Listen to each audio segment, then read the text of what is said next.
In today's video, we're taking a look at the latest news and rumors around the NHL. And the rumor mill today, we're looking at the possibility of the Montreal Canadiens having renewed interest in Trevor Zegras. We'll look at the possibilities there. Plus, we're going to take a look at the New York Rangers. A new article from Larry Brooks suggests that we should have seen much more significant change this offseason. Suggests this could be like a last dance type of year for the Rangers. Plus, could the Jeremy Swayman Boston Bruins stalemate possibly lead to a trade? We'll discuss a couple of different reporters' opinions there. Plus, we have a big signing in Vancouver and some further statements on the interesting situation involving Robin Lehner and the Vegas Golden Knights. We'll discuss all the latest news and rumors coming up next. Welcome back to another video here at Top Shelf Hockey. As I mentioned, we have lots to discuss here today, lots of interesting stories to follow. First up, we have a big signing in Vancouver. We've heard about the interest between the Vancouver Canucks and goaltender Kevin Lankinen for really a number of weeks now, and they finally got him signed. Lankinen agrees to a one-year deal, $875,000. He is going to be a few days before he can join the team. He's still over in his native Finland, but apparently it has been working out, and they said he's been facing lots of shots and pucks over there, so I'm not sure exactly what he's doing, but he's staying in shape, obviously. So this kind of tells us for sure, I think, that they don't expect Thatcher Demko to be ready for the opening night. They definitely want some insurance. I mean, there is a number of different opinions out there on Demko. I mean, we've heard comments from the team and from the player himself now that camp's open. Demko seems pretty confident that he will get to being 100%, but I don't think really at this point they can really put a clear-cut timeline on the situation, and I don't think they like the idea of going into the beginning of the year with Artur Shilov's not having reinforcements. And Lankinen was amongst the free agent goalies that they could look at, was definitely the best out there. Had a really good year in Nashville last year. And like I said, I'm a little bit surprised he didn't return. I do honestly think Lankinen's price tag might have been a little bit too high at the beginning of free agency, which probably explains why he didn't get a contract. There was word that he had rejected the Canucks offer a week or two ago because they had offered this kind of contract. I'm not sure exactly what day it was, but it was like within the last couple of weeks, and it was not accepted at that point. So I think now that nothing else has materialized, Lankinen is probably looking and saying, camps are open now, I don't have a contract. I guess if I don't take this, it's the best it's going to get. So, and plus Vancouver's a good team with a chance to win if he can play like he did last year. Him and Shilovs may have some heavy lifting to do to get to the point before Demko can become healthy enough to play. I mean, there's no need in rushing Demko if you have proper insurance. I think it's fair to say last year, I think Demko was rushed, and I think he's been overplayed. That certainly seems to be the general consensus amongst a lot of media, is that Demko's just not able to handle that big, 60-game workload. They need to reduce the amount he plays, how he practices, make changes to his whole how he's used, basically, and hopefully, prolong his abilities here. So we'll see. But Lankinen gets signed for Vancouver, and that's a really big piece of insurance for them. As I mentioned as well, we have a very interesting situation involving with Robin Lehner and the Vegas Golden Knights, and we don't know how things are going to turn out, but we do know that Robin Lehner did not report for training camp, which is why the story kind of gets started in the first place. All players on long-term injury reserve do need to report either as a camp or pre-camp to do basically to confirm that they're still not healthy enough to play. So they go through like a physical and medical testing to, I guess, to kind of confirm that nothing has changed. I'm sure that for LTIR and how that works and medical purposes and insurance purposes and all that, it's not unusual when it comes to things like that. Every so often you need to get a checkup basically and confirm that nothing has changed, you're still not able to play. And Lehner did not show up to do that. So there was reports from Elliotte Friedman and a few others suggesting that the Golden Knights and Kelly McCrimmon and the GM and their management team there were looking at their options, including up until terminating the contract. So we don't know, obviously, at this point what's going to take place here. But I know that at this point, Elliotte Friedman did get a statement from Robin Lehner. And the statement's very brief. All it says was, all I can say at this time is everyone knows why I couldn't be there. I am waiting calmly for things to be sorted out. That's not really all that clear, but if the Golden Knights were aware of the fact that he wasn't going to be able to be there for whatever reason, then I don't know why this is really kind of blowing up to be such a big story. We know Vegas is, they've got a reputation, you could say, for being, they're all business. They can be cutthroat at times. Not to say that they, shouldn't be in some situations, because like I said, at the end of the day, they have a team to worry about and a business to run and trying to be, the champions of the league year after year, which is ultimately what everybody's goal is here. But at the same time, you got to remember too that their players are people too. But in this kind of scenario, it's hard to understand exactly everything. But basically, at this point, Friedman also said that it was confirmed with multiple sources who said that they knew that he wouldn't be able to be there, and that the NHL, the NHLPA, and the team are working together to figure out a solution. So, not really sure exactly what's going on with Lehner or why he can't be there. I hope for his sake he's okay. He's had a documented past of various different types of issues, and I just hope that, from all those perspectives and things he's dealt with before, I just hope he's all right. But obviously, the fact that he couldn't be there, it kind of tells us that it's not totally okay. So I don't know. I don't know if we're going to get more clarity on this situation or not. I suspect if Vegas obviously tries to terminate the contract, we'll hear about it.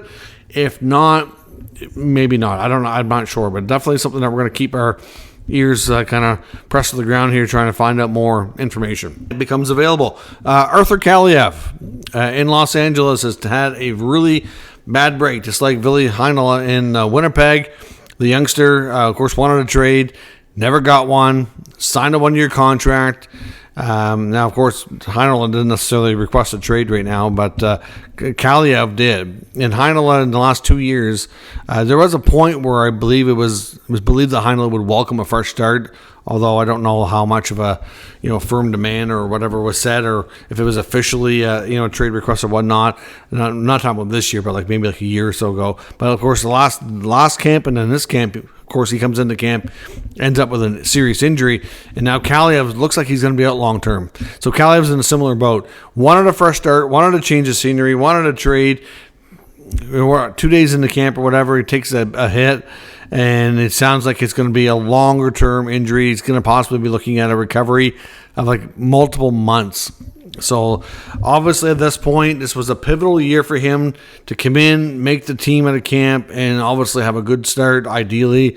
Or he's probably going to end up on waivers, and maybe he'll get a fresh start that way, or end up back in the minors.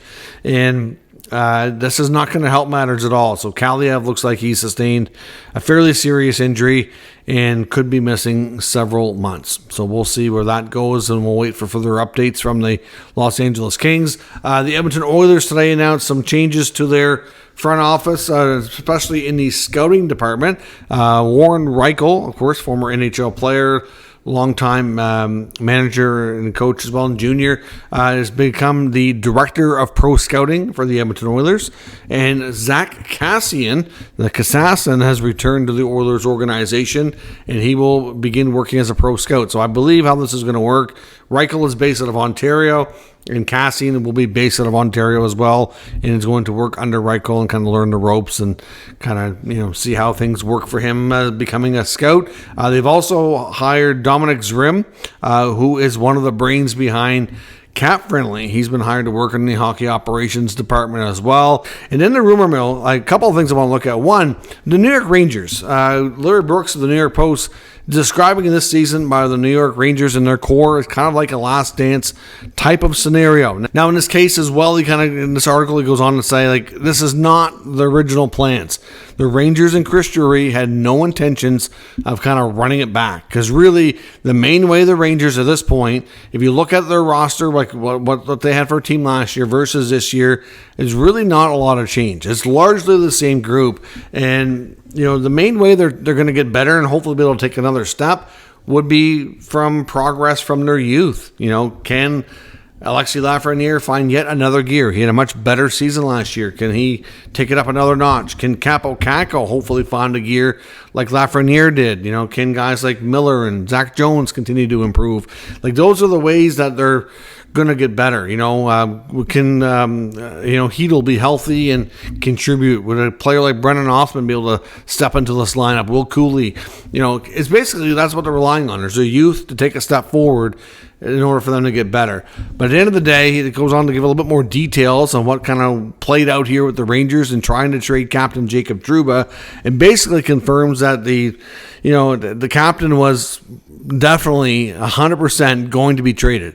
That was the plan of Chris Drury, and Trouba did everything he could to prevent it. At the end of the day, we know that he had negotiated a no-move clause into his contract for the first 5 years of the deal, and that point was going to be expiring. And because of the way he negotiated his contract was because of his wife doing a medical residency at a hospital in New York, and then at that point, once her career was ready to take another step, I guess he was more willing and open to moving if necessary at that point. But of course, because of COVID, everything got delayed and deferred a year, so she's not done her residency yet. Still has another year left on it. So that certainly complicates things for the Trouba family. And I guess once it kind of got out that the Rangers were planning to trade Trouba, because they had to wait until July 1st because his trade clause in his contract was changing from a full no trade, no move,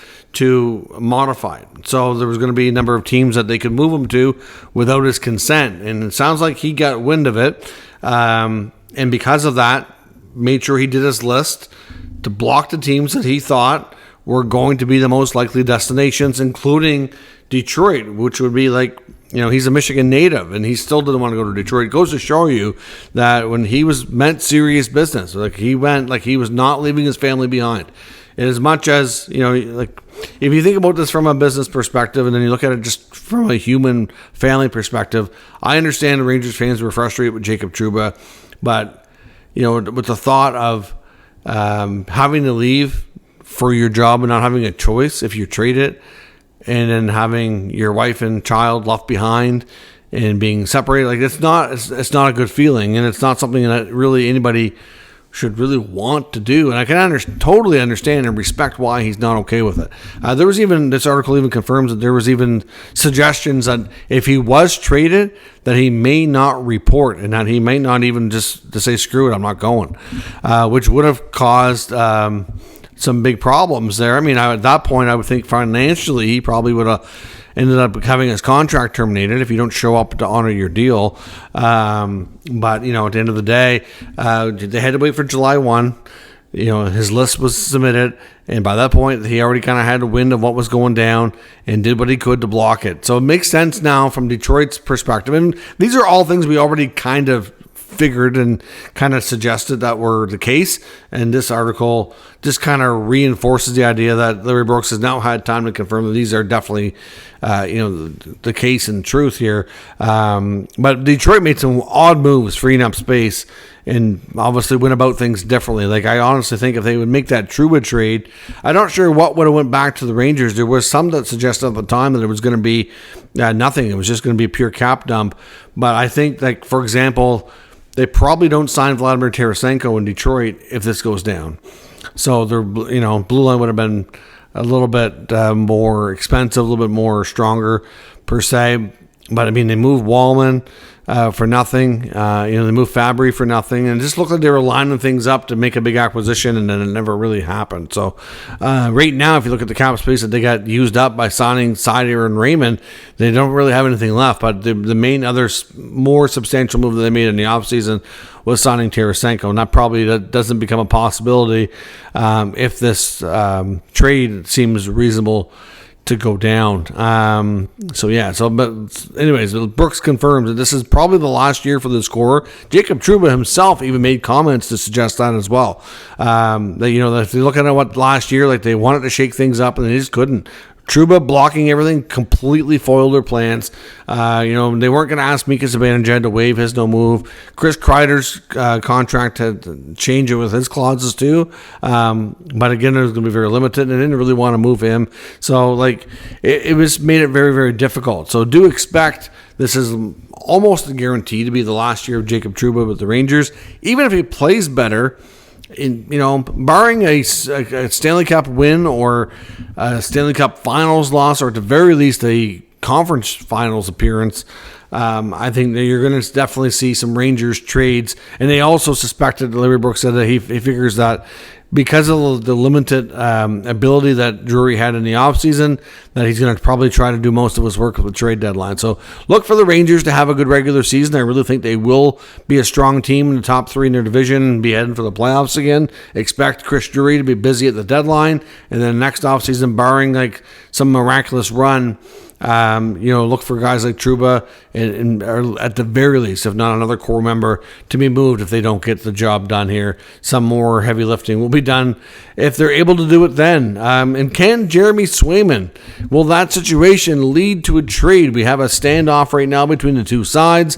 Both sides seem to be dug in here with Don Sweeney's comments saying that he's optimistic and hopeful that they'll get it done before December 1st. I know Elliot Friedman said that he basically thinks that Sweeney made that comment just so that they didn't have another deadline kind of hanging over their heads and didn't really want to put any extra needed pressure than need be. If he says, I'm confident we'll get him signed by the start of the season, and what if it doesn't happen? You know what I mean? It just kind of creates more deadlines and pressure than that's already there. They already feel it at this point. But certainly Swayman is, holding strong here in what he wants. And I know in Friedman's latest podcast, came out on Friday, he said people were asking him, do you think this is going to lead to a trade? Is this going to get ugly enough that they're just going to say, the heck with it, we can't come to terms, we're going to have to move him?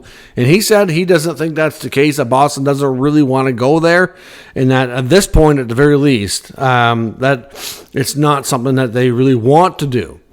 Now, I'm not surprised by his comments. I don't think having a goaltender as good as he is, why would you want to? You don't want to. But obviously they have to do what's best for the team. And if they are absolutely insist on not paying what he wants, could it get to that? I guess we'll see. Now, Joe Haggerty, who covers the Bruins as well, he had some different thoughts. I was listening to a interview he did earlier saying that essentially, what if we get to the start of the regular season and they haven't come to terms yet? And the Bruins, let's say they have a good start, and let's say Korpisalo is actually playing well, that's going to put the pressure more on Swayman. The Bruins are going to gain more leverage by playing well, and if they can say, listen, Jeremy, as much as we love you, we're playing great without you right now, and we're winning hockey games, so why don't you come down on your price and get signed and come help, right? He's not going to gain that. Now, if it goes the other way, then, obviously he'll gain more leverage, right? So when the season starts, it's bound to go one way or the other. But what Haggerty was saying was essentially the Bruins have a good start, they get the leverage back, and then at that point, they start saying, okay, maybe we are just as good a team.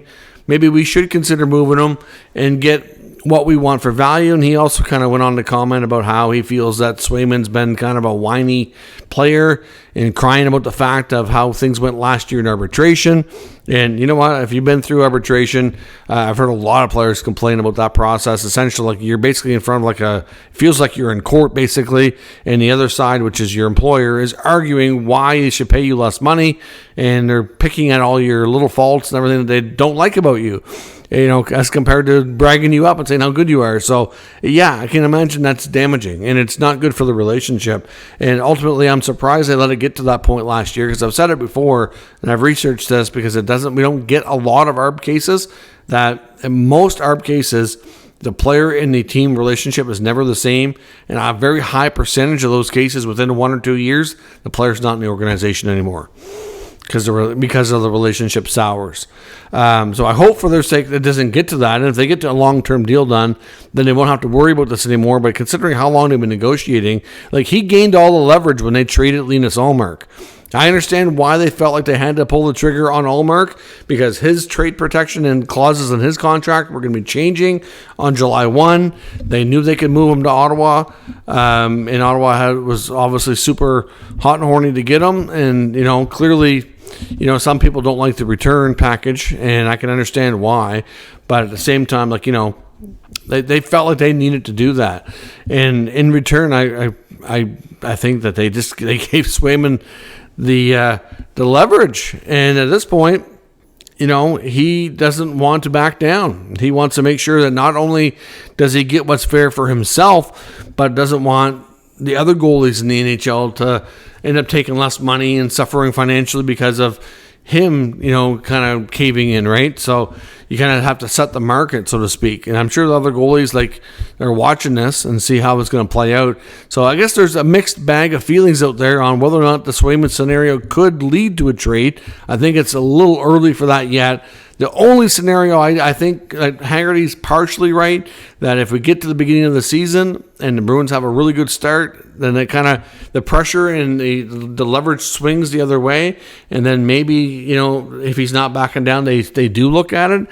But at the same time, because he also mentions the fact that Swayman has no trade protection. You can send him anywhere. He'll stop whining about the Arab case and basically send him somewhere that he doesn't even really want to go if you really want to, because you don't have any conditions that you have to follow. And here's where I think Haggerty's wrong because of that. He has to sign a contract, and he can refuse to do that. As an RFA, you might not think they have leverage, but they do. Look at Marty Necas. He nixed 3 or 4 trades this summer without having trade protection because he just said, I'm not signing there. And no team is going to trade for him if he's not going to sign. That's going to be one of the first things they're going to want to do to complete a trade is they're going to say, well, for one, give us permission to speak to his agent to hammer out a contract. And if we can do that, then we'll give you this price. And if Swayman's like, yeah, no, I'm not signing there. What do they do? You know what I mean? I think he has more leverage than Haggerty thinks here. So could it lead to a trade? Yes, but I think it's pretty unlikely given the fact that I don't know that a lot can go on without Swayman really having the leverage, losing the leverage. And I don't have a lot of faith right now that Jonas Korpisalo is going to be so amazing that's going to be the factor that changes everything too. So we'll see how this goes. Could it lead to a trade? Yes. Unlikely right now. As the season gets going, it gets more likely. I still don't know that it happens. But let me know what you think. Now, lastly, I want to touch on the Montreal Canadiens and could they have renewed interest here in Trevor Zegras? We talked about an article yesterday about a lot of different Habs rumors. And that same article also mentioned some more about forwards. Now, I focused yesterday's talk around the fact that the Habs, according to this article, could be looking to make some serious upgrades in the blue line. Basically, Marco D'Amico, Habs beat reporter here, the article goes on to say that he feels, and what yesterday's focus of the article was that guys like Reinbacher and Mailloux, they have a lot of youth and they're really good potential prospect defensemen, but he feels like they're not quite ready for full-time top 4 duty in the NHL. And that it wouldn't be surprising to see Montreal go out and add to make an upgrade, to take this team a step forward. So there was some speculation that, a real good right shot D, because especially with David Savard on an expiring deal, it's quite likely that he's not back. And they find maybe a little bit of a younger version of a player that can be a solid right top 4D. So like Rasmus Anderson in the Calgary, prime example of that. Well, this article also goes on the fact and talk about that they can see that there would also be a need to add another forward, another proven good scoring forward at that. So essentially saying that, championship teams need deep forward groups and need several players, not only your, at the very least your top 6, if not more, that can score 20, 30 goals. Take a look at some of the older teams that have, won in this league, and you add up the guys that can get you 20 goals. It can be quite deep, right? So it referenced the fact that they've had trade conversations around Zegras, around McGroarty, around Necas, and obviously for whatever reason, those deals never came through. They were obviously in on the Yaroslav Askarov as well in the goaltending position, but the belief was that the Predators wanted Jacob Fowler. They didn't want to do that. They seen that as more of a lateral move, not necessarily an upgrade. I think the long term, they were kind of probably thinking Askarov and Fowler as a tandem a few years down the road. Obviously, they don't want to give up on their own goalie prospect. And there was belief as well that the Predators really didn't want a goalie prospect back unless it was somebody that they felt was going to be, probably 2-3 years away, who could eventually work themselves into a backup role with UC Saros. If you look at all the other young forwards that they've been linked to, Rutger McGroarty get traded. He's in Pittsburgh. signed his ELC. I don't see him moving anytime soon. Marty Necas signed a couple-year contract here with Carolina, get that situation sorted out. I think there's a good chance he stays there. That situation's sorted out and done as well, leaving us with Zegras. And obviously, like I've said it numerous times, I don't think Zegras has a long-term future in Anaheim because he's not the kind of player that they seem to be building around. They just made Gudas captain, for example. They've got, all these, they've been really building around big, strong, physical type players. And Zegras is not that. He's not like really tiny, but he's not big either. And he's a smaller, slick, skilled forward, right? So does he fit there? Not really with what they're building. And that's been the general consensus for several months now. Like that's what the whole course of the offseason around why Zegras could be traded is that the Ducks don't seem to really like the completeness of his game. They want to see more. They like his skill, but can he play a little bit more physical? Can he defend better? Like all these aspects of his game that they want to see him improve on. And we'll have to wait and see if that ends up, what he worked on over the summer and how things get through training camp here. But, could there be a renewed interest in this player, I guess, of all the other targets that they've had? He's still the main one that's more likely to be out there and be available. And they have tons of picks, tons of prospects. It makes sense that they would have the assets to get it done. So it's certainly a possibility. So if Montreal is going to possibly add another forward, it makes a lot of sense that Zegras would be their target. But there's, hard to say for certain. But obviously we know that they're going to be a busy team. Ken Hughes and Jeff Gorton have been slowly adding here and certainly want to build this team. They also got a couple of good forwards in the draft too with Demidov and Hage. Can't forget those guys. But, at the same time, you got to work in not everybody's going to work out for starters, right? And like I said, you need a lot of depth. You need a top 6. You need a top 9 that can score. And obviously, you've got Caulfield, you've got Suzuki, you got Demidov coming, you got Slafkovsky. Slafkovsky took a big step last year. Can he continue to build on that? But there's still room for more. What's Laine going to be longer term? What's Doc going to be longer term? What if they don't prove to be the kind of players and as strong as you're hoping for? You need more depth to make sure that you have enough in case there's some that don't work out, because there's bound to be. That's just the way things go naturally in the NHL. So let me know your thoughts on Montreal's possible renewed interest here in Zegras. Could the Swayman scenario end in trade? And are we going to see big changes with the Rangers after this year? Let me know your thoughts on all today's news or rumors down in the comments. We'll discuss further. If you're new to the channel, make sure you subscribe and stick around. We'll keep you up to date with the latest news, rumors, and analysis of all 32 NHL teams. Thanks for watching. I'll catch you next time.